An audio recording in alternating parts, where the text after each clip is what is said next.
শনিবার রাখি পূর্ণিমা, তাই ঠাকুরকে পুজো দিয়েছি, একটু সন্দেশ দিয়ে যেরকম পেরেছি।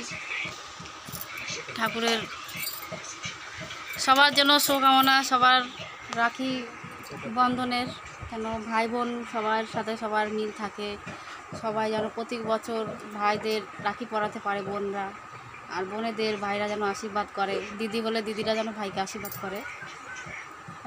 দিদি বোন ভাইয়ের মধ্যে যে ভালোবাসাটা সব সময় যেন বজায় থাকে, ভাই যেন দিদির পাশে থাকে, দাদা হোক আর ভাই থাকুক দিদিদের পাশে যেন থাকে, সারা বছর যেন ওদের ভালো যায়। ঠাকুরকে বলি যেন সব ভাই বোন যেন ভালোবাসা দিয়ে মিশে থাকতে পারে। ঠাকুরকে একটা যে যেরকম দুঃখ দাও কষ্ট দাও সেরকম সুখেও সবাইকে রাখো, দুঃখের সময় দুঃখ, সুখের সময় সুখ। তা ভাই বোনরা যেন মিলেমিশে থাকে, কোনো ভাই বোনে যেন ঝগড়া না হয়, সবাই যেন মিলে থাকে। এই রাখি বন্ধনটা খুবই একটা ভালো দিন। ভগবান কৃষ্ণ তাকেও রাখি পরিয়েছিল দ্রৌপদী, তা সবাইকে সবাই রাখি পরাতে পারে ভাই বোন হিসাবে।